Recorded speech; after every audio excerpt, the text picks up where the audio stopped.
All right, Shalom.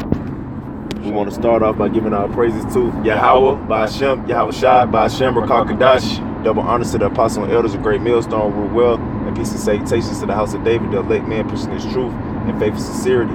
This the brother Yitazakah. It's the brother Karath. And we want to just get in a little quick lesson, you know, before we head out to this battlefield, you know, and it's touching on how Yahweh Shai is stirring up the pot, man. You know, pretty much these countries, these nations are turning against America, man, and we're getting ready to go into World War III, man. War is finna ensue, you know. All the fun and games is pretty much coming to a cease. And Yahweh Shai is cranking up these nations in the Valley of Jehoshaphat, you know, which we would know as the so-called Middle East, you know, to bring forth judgment. So we're gonna play these little 2 videos, and we're gonna hit a couple precepts, you know, just to give an example on this, you know, and yeah, we're just gonna go forth, you know. That's right.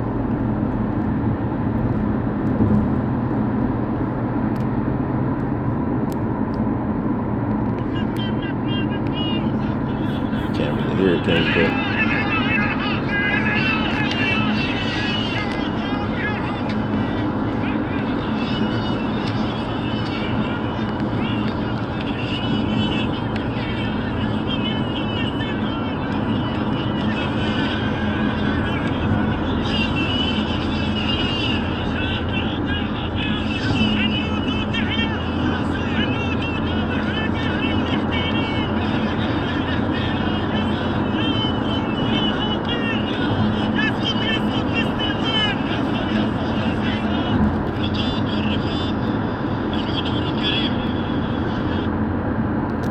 This is what time we in right here, man. You know, they burning Trump dummy up, you know, with the American flag and the Israel's flag, you know. Now you know that Yahweh Shai, his indignation, he's putting his indignation on these nations. We got another one right here too. Say Iranians, you know, which we know Iran is a major player in World War III. Say get that title, Salaki is moving slow. Yeah, it says Iranians protest Tsar's offers to negotiate with the U.S. So they like, fuck that, we're not negotiating nothing. You know what I'm saying? Yeah, it's no more negotiations. You know, they sick of America. Gone, bro, gone. It's like it's to that point now with these. They like, fuck that, we just ready to go to war now. Bro. That spirit is being mingled out here. You know.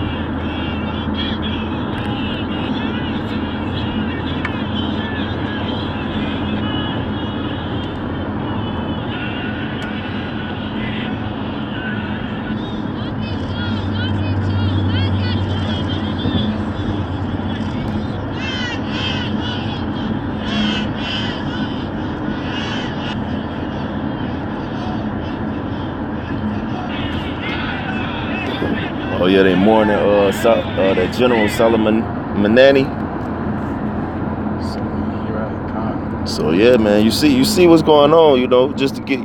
You know, this is just a quick little example of how these nations getting ready to pretty much ensue war on America, man. You can see the temperature that's throughout the earth right now, and it's like death to America, pretty much. You know, you had a precept up. Which one you got?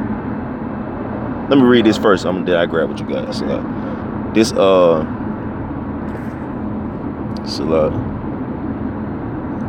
let's start at 3. This Habakkuk chapter 2 verse 3. It says, "For the vision is yet for an appointed time, but at the end it shall speak and not lie. Though it tarry, wait for it, because it will surely come. It will not tarry." You got it, bro. That's right, man. And the appointed time is now.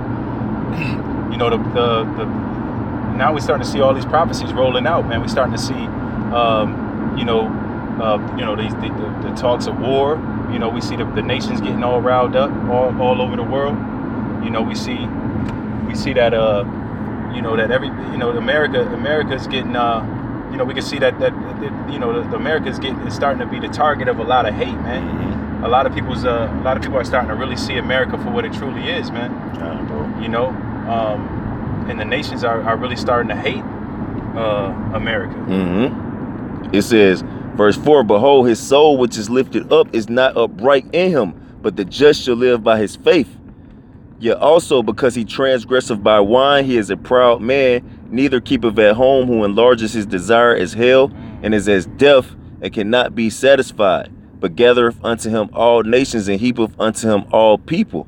It says, shall not all these take up a parable against him, and a taunting proverb against him, and say, woe to him that increaseth that which is not his, how long, and to him that ladeth himself with thick clay.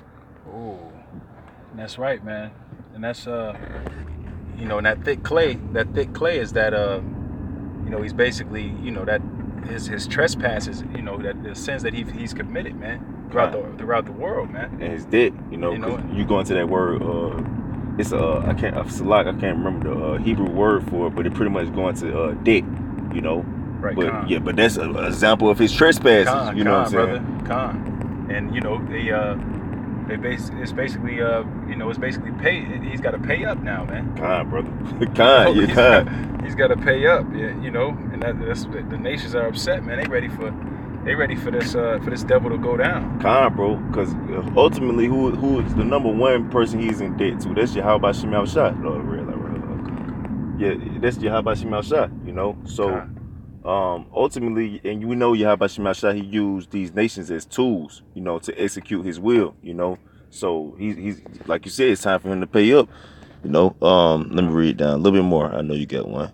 This verse 7 says, shall they not rise up suddenly that shall bite thee, and awake that shall vex thee, and thou shalt be for booties unto them, because thou hast spoiled many nations. All the remnant of the people shall spoil thee, because of man's blood, and for the violence of the land of the city, and of all that dwell therein. That means, yeah, they're gonna start. They're gonna spoil you now, man. And that's the Lord. That's the Lord stirring up their spirits, man. Brother. Getting them ready, man. Brother. You know, so they can basically burn the whore, man. Brother. You know, he's rousing them up, and they're gonna do according to his anger. Brother. We can go down to those. Yeah, what you had? That was it on that. I was just going to grab Jeremiah 51:7. Okay, go ahead and bring it up. This is Jeremiah 51:7. It says, Babylon hath been a golden cup in the Lord's hand, that made all the earth drunken. The nations have drunken of her wine, therefore the nations are mad. You know, you got it, bro.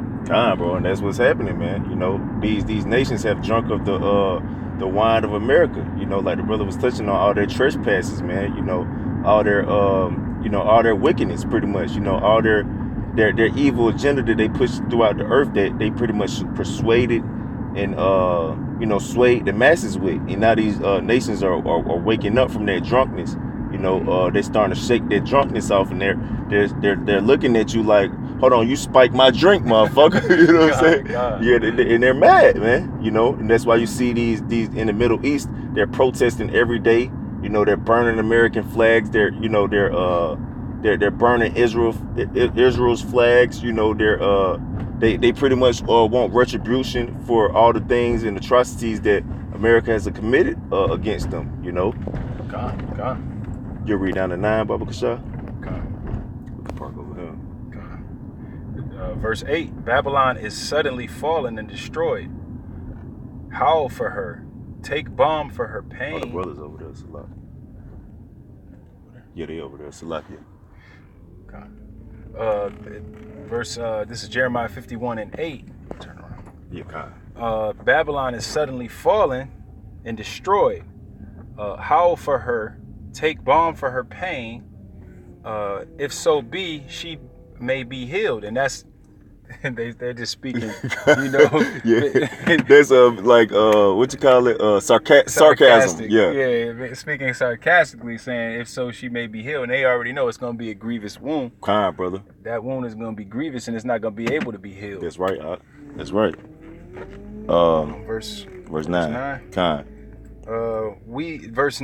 Jeremiah 51:9. It says, we would have healed Babylon, but she is not healed. Forsake her, and let us go everyone into his own country, for her judgment reacheth unto heaven and is lifted, Salakia, reacheth unto heaven and is lifted up even to the skies. That's the sins that it talks about in Revelation, how her sins have reached unto heaven. She's done so much wrong that, you know what I'm saying, it's basically time, for judgment. Kind, brother, kind. And that's why all these nations are coming up against America, man. I got this one last one too, brother. Like I told you, brother, we just, it was just something quick. This Joel chapter 3 verse 12, it says, "Let the heathen be wakened and come up to the valley of Jehoshaphat, for there will I sit to judge all the heathen round about." Ooh. That's right, man. Let the heathen be wakened, man. God. Rouse them up, man. God, bro. Rouse them up and let them come to fight. God, bro. God. Let the weak say, "I am strong." That's right. Like the scripture says. Matter of fact, let me grab that one last one. God. But that's what's going on right now. That they're basically they're getting roused up, man. They're ready. They want to fight, man. They want retribution. God.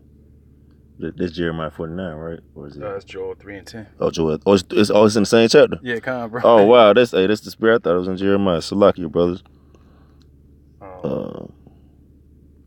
Because you were at verse. I was at 12. Joel 3 and 12. You wanted to get that weak is strong? I was just gonna jump up. Yeah, oh, okay. To verse 10. Con, brother. All right. This Joel chapter 3 verse 10. Oh yeah, con. It says, "Beat your plowshares into swords and your pruning hooks into spears. Let the weak say, I am strong." That's right, man. And they're definitely they're definitely feeling themselves now, man. God, they no longer feeling like we gotta cower, right? Because of America is has so much military might, right? Because the way they see it now is like, hey, man, we're armed as well, right? God, bro. We can go to battle too. God, bro. We can defend ourselves now. God, brother. God. Yeah, that's it. So yeah, that's the point, man. So yeah, man, pretty much, these nations, they eventually gonna keep rousing up on America to the point that they destroy this place, and that's the will of Yahweh Shem Shai, so Lord willing, this was edifying. We want to give our praises to Yahweh, Ba'Shem, Yahweh Shai, Ba'Shem, Rakak Kadash. Double honors to the apostle and elders of Great Millstone, rule well, and peace and salutations to the house of David. Shalom. Shalom.